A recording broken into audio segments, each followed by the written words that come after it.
जोधपुर से बड़ी खबर है। कोरोना से पीड़ित मरीजों की जान बचाने की कवायद शुरू हो चुकी है। एआईसीसी मेंबर वैभव गहलोत ने फिर भेजा ऑक्सीजन सिलेंडर से भरा हुआ ट्रक। और इसी पर अधिक जानकारियों के साथ मेरे सहयोगी राजीव गौड़ जुड़े हुए हैं।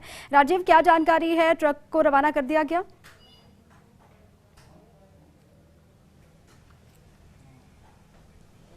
देखिए, जिस तरीके से प्रदेश के मुख्यमंत्री अशोक गहलोत लगातार गंभीरता दिखा रहे हैं, उसी तरह अखिल भारतीय कांग्रेस कमेटी के सदस्य वैभव गहलोत लगातार पिछले साल जब कोविड आया था तब से लेकर अब तक सक्रिय हैं। आज उन्होंने गुजरात से दूसरा ट्रक जो है वो भेजा है। जिस तरीके से ऑक्सीजन सिलेंडर का ये ट्रक पहुंचा, जो विधायक मनीषा पंवार है, उन्होंने जिस तरीके से उनको सुपुर्द, प्रशासन को ये सुपुर्द किया जा रहा है। पिछले बार मथुरा दास पात्र था, आज मरुद्रा इंडस्ट्री एसोसिएशन की, जो आप देख सकते हैं पदाधिकारियों की टीम। यहाँ पे सबसे बड़ी बात है, जो यहाँ जो इंडस्ट्रियलिस्ट हैं वो हमेशा साथ देते आए हैं। प्राकृतिक आपदा हो चाहे कुछ भी हो, पीसीसी के जो सचिव हैं श्रवण पटेल यहाँ पे मौजूद है, जो जिला उद्योग केंद्र के पदाधिकारी मौजूद है, जोधपुर के तमाम वरिष्ठ उद्यमी मौजूद है। शहर विधायक जो मनीषा पंवार से बात कर लेते हैं कि ये जो प्रयास वैभव गहलोत वहां बैठ करके लगातार कोशिश कर रहे हैं, मैम किस तरीके से आप देखते हैं, इसका क्या संदेश आएगा? देखिए, इसका बहुत अच्छा संदेश है। ठीक है राजीव, आपके पास मैं लौटती हूँ। मनीषा पंवार क्या कुछ कह रही है आप सुनाइएगा, लेकिन उससे पहले वैभव गहलोत हमारे साथ जुड़ चुके हैं, एआईसीसी के मेंबर हैं। वैभव जी, बहुत स्वागत है आपका फर्स्ट इंडिया पर। सर, किस तरीके से ये कवायद शुरू की गई है, कैसे मरीजों को राहत मिलेगी? मैं चाहूंगी विस्तार से आप ही जानकारी दें इसके बारे में। जी, निरंतर जिस तरीके से हालात कोरोना के लेके जोधपुर में, राजस्थान में चल रहे थे, हमने पहले भी ऑक्सीजन की एक गाड़ी पिछले हफ्ते, आपको याद होगा सबको, हमने गुजरात से मंगाई थी। और उसी कड़ी में आज ये दूसरी बार हम ये ऑक्सीजन से सिलेंडरों से जो गाड़ी हमने गुजरात से मंगाई है, और हम जिला प्रशासन को आज ये सौंप रहे हैं। हमारे लोकप्रिय विधायिका श्रीमती मनीषा पंवार जी और हमारे पीसीसी के सेक्रेटरी श्रवण पटेल जी और उनके जो टीम के सभी सदस्यों ने इस चीज मुहिम में हमारा साथ रहे। और आज वहाँ पे हम जिला प्रशासन को ये गाड़ी सौंपने जा रहे हैं। और निश्चित तौर पे आगे भी जब इस तरह की कोई भी तकलीफ रहेगी, हमारी सबकी, कांग्रेस कार्यकर्ताओं की, कांग्रेस के नेताओं की यही मंशा रहती है किस तरीके से आम जन को ज्यादा से ज्यादा हम फायदा पहुंचा सकें, किस तरीके से राहत पहुंचा सके, यही हम सबकी कोशिश है। वैभव जी, कितने सिलेंडर्स इसमें सर, कितने सिलेंडर्स हैं जो मरीजों को राहत पहुंचाएंगे? पिछली बार भी हमने 110 सिलेंडर के करीब इस गाड़ी में आए थे, और इस बार भी लगभग इतने ही सिलेंडर हम जोधपुर जिला प्रशासन को आज सुपुर्द कर रहे हैं, ताकि जहाँ जहाँ सिलेंडर की, ऑक्सीजन सिलेंडर की आवश्यकता हो, वहाँ पे जिला प्रशासन अपने हिसाब से विभिन्न जगहों पे ये पहुंचा सके। और वैभव जी, कोरोना को लेकर क्या जानकारी आपको मिल रही है? किस तरीके के हालात वहाँ पर हैं? क्योंकि अस्पतालों से लगातार डिमांड भी बढ़ रही है ऑक्सीजन की कमी की वजह से कई जानें भी गई हैं। जोधपुर के क्या हाल इस वक्त हैं? क्योंकि लोगों को बहुत पैनिक भी है, लोग डरे हुए भी हैं। एक तो कोरोना, ऊपर से वैक्सीन की कमी, ऑक्सीजन की कमी, क्या हालात जोधपुर के?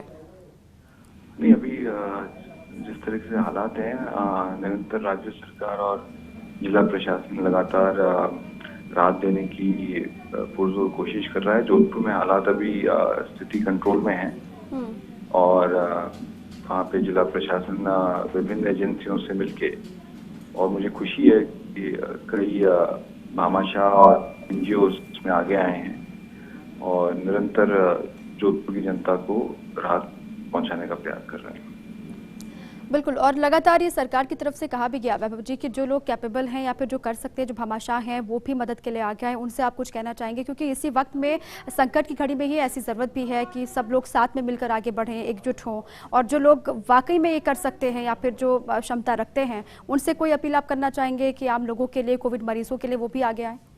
नहीं, अभी मैंने पहले भी आह्वान किया था, और आपके चैनल के माध्यम से वह पुनः आह्वान करता हूँ कि हम लोग जितना हो सके संकट की इस घड़ी में प्रदेशवासियों की हमको सेवा करनी चाहिए।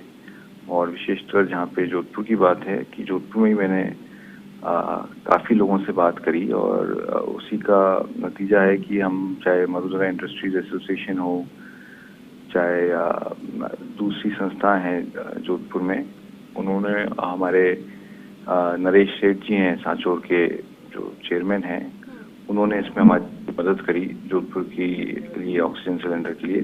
भाई श्रवण पटेल जी दिन रात एक करके, जो पीसीसी में सेक्रेटरी हैं हमारे, दिन रात एक करके जिस तरीके से उन्होंने ये गाड़ी मंगवाई है, और आने वाले समय में भी हम डिफरेंट संस्थाओं में और एनजीओज में हम निरंतर संपर्क में हैं।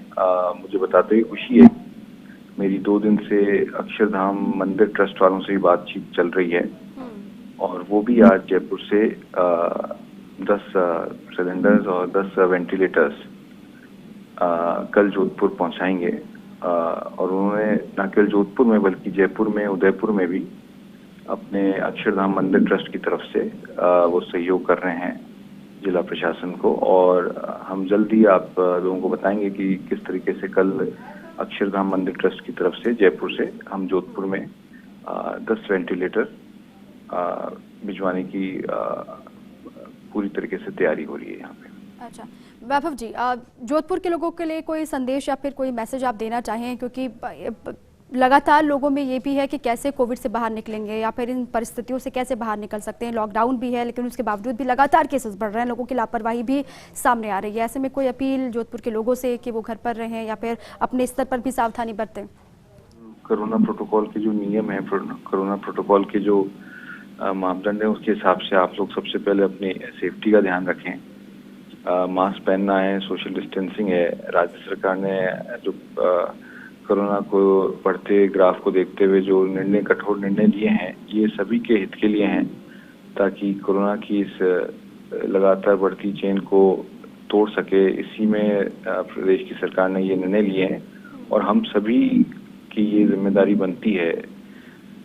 जोधपुर में मेरी निरंतर कार्यकर्ताओं नेताओं से बात होती रहती है पूरे जिले में, चाहे वो पोखरण हो, फलूदी हो, लूनी है, लोहावट है। वहाँ पे हम लगातार लोगों से और कार्यकर्ताओं से यही अपील कर रहे हैं कि आप लोग अपना ख्याल रखें। सबकी जिम्मेदारी बनती है कि हम लोग सरकार की गाइडलाइंस की पालना करें और मास्क पहने और सोशल डिस्टेंसिंग का जो कायदा है उसको पूरी तरीके से फॉलो करें, तभी हम इस कोरोना से जंग जीत सकेंगे। बिल्कुल, बहुत शुक्रिया वैभव गहलोत जी तमाम जानकारी साझा करने के लिए, अपनी बात पूरी करने के लिए, रखने के लिए भी, क्योंकि बहुत ज़रूरी है ऐसे वक्त में सभी साथ मिलकर आएँ, सभी को साथ एकजुट होकर आगे बढ़ना है, तभी कोविड की इस जंग को जीता भी जा सकता है। ऑक्सीजन की कमी नहीं होगी, वैक्सीन की कमी नहीं होगी, सरकार बार बार यही कह रही है, और उसी फहरिस्त में ऑक्सीजन सिलेंडर को रवाना भी किया जा रहा है। सिलेंडर से भरे हुए जो ट्रक हैं उनको वैभव गहलोत की तरफ से रवानगी दी जा रही है।